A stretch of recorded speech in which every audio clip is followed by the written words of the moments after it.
John, what's up mga boss idol? Magandang gabi sa ating lahat. And silipin natin yung samahan nyo ako.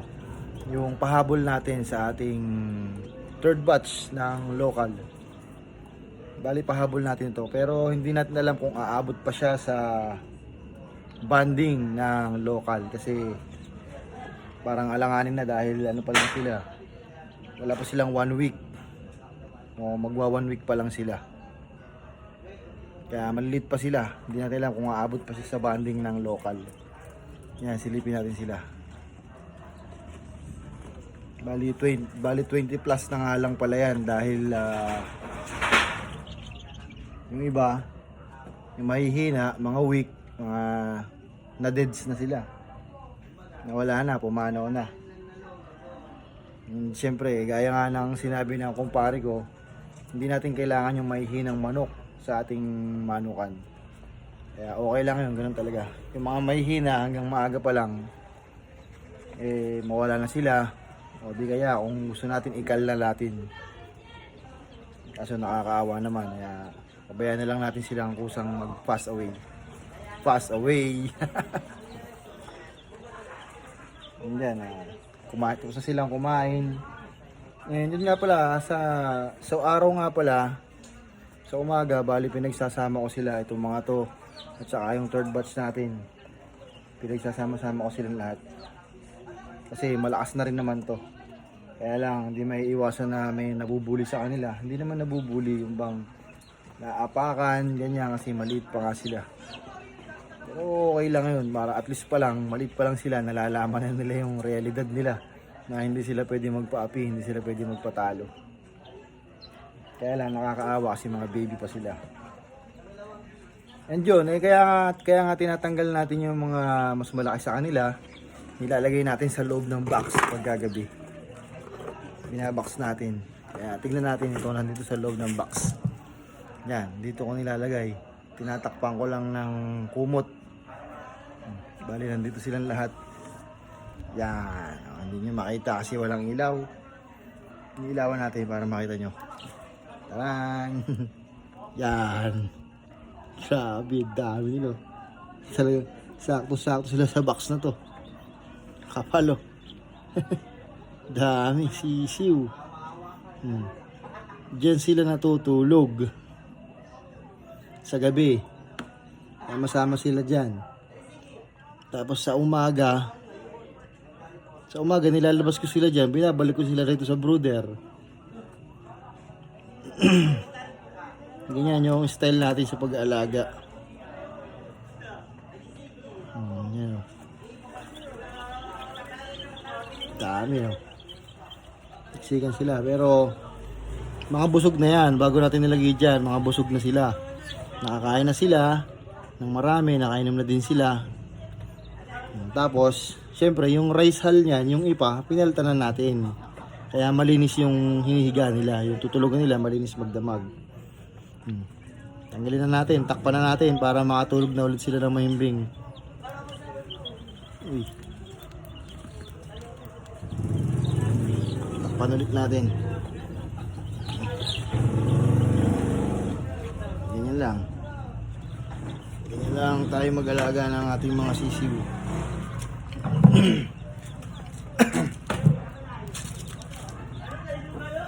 Siyempre mas priority natin yung mga sila kasi mas marami sila tsaka nauna sila. Mas priority natin sila. Kaya lang siyempre kailangan makahabol itong mga pahabol na nag-hatch natin na 20 plus.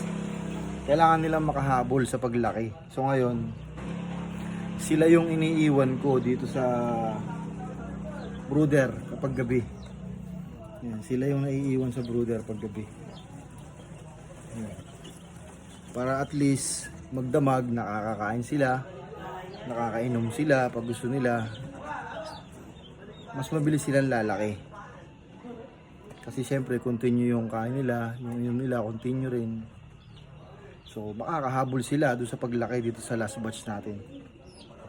Yun para sa akin lang naman. Hindi ko lang alam kung pwede sa iba yung ganong style. Siyempre, backyard lang tayo, kaya yun lang yung alam nating sistema. Yun lang yung maitutulong natin dito sa pahabol natin ng mga sisiw. Kasi kawawa naman sila kung magdamag silang kasama din nila.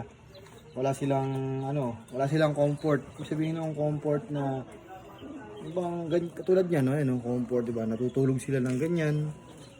Na yung nagpapahinga sila, walang magulo na malalaki, na makukulit, hindi sila madadaganan. 'Di ba? Maluwag yung loob kasi pag nandiyan yung malalaki, takbuhan ng takbuhan, naaapakan sila.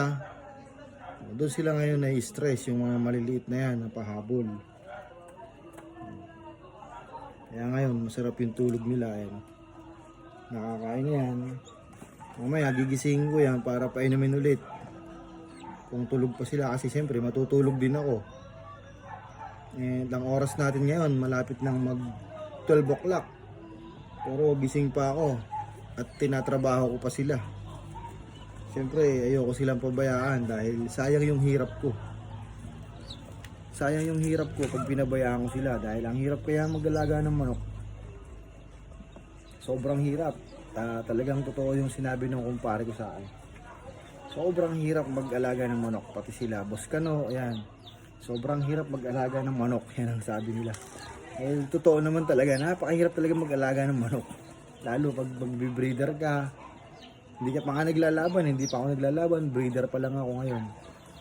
Enjoy naman, kaya gustong gusto ko yung ginagawa ko. Sobrang nag-enjoy ako, lalo pag nag-hatch na yung mga itlog sa incubator, yan, may mga sisiw na alagaan. Ngayon, nag-iipon na naman tayo ng itlog para sa national naman.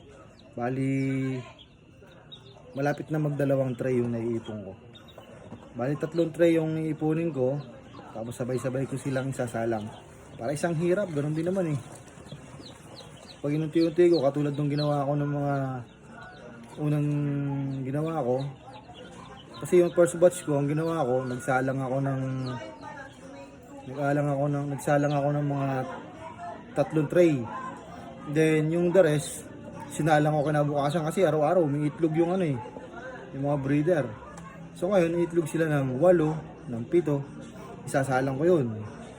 Ipapasok ko sa incubator.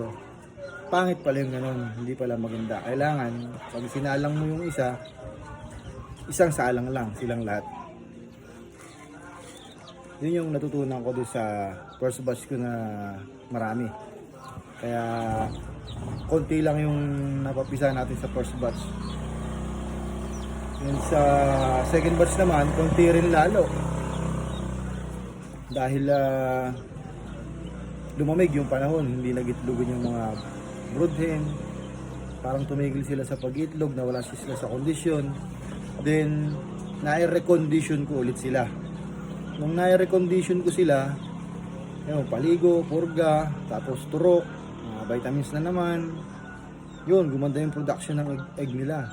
Tapos, ang dami ko na isalang. Kaya itong third batch ko talagang bawing-bawi. Ang daming sisiw. Paldo. Sulit yung hirap. Ito nga't nakapagpahabol pa tayo. Yan. Bago natin pinahinga yung broodcock nung first batch, second batch, third batch. Bago natin naipahinga yung yung mga ginamit nating materialis, nakahabol tayo. Nakabawi tayo sa last batch. Yan ngayon, ibang materialis naman yung gagamitin natin. Yung John Bishop Kelso, tsaka mga gal, mga brassback, tapos mga butcher. Yun naman yung papalabasin natin sa national. Tapos yung lazy roundhead. Yun, ihahabol natin yung sa breeding yung lazy roundhead. And yun nga pala, salamat sa mga suporta sa videos ko, mga boss idol. And basta lubos ako nagpapasalamat sa inyo at patuloy kayong sumusuporta sa akin. Kahit marami tayong sablay sa pagmamanok, okay lang, ganun talaga. Part of the experience and charge to experience talaga. Lalo akong natututo, lalo akong ginaganahan. imbis na tamarin ako, lalo akong sinisipag sa nangyari sa aking mga kung ano-ano. Na syempre kung di magkakasakit yung mga sisiw, mawawash out, tapos makakain ng aso, naku po, mapipilay. Kaya sobrang hirap mag-alaga, sobrang hirap maging breeder. Kaya kung wala kang hilig sa pagmamanok, tapos magiging breeder ka, huwag mo nang ituloy dahil bago pa lang, susuko ka na kung hindi mo hilig. Kasi talagang mahirap. So paano, hanggang dito na lang mga boss idol. Maraming salamat. Sana suportahan niyo pa yung mga videos ko. And kita tayo sa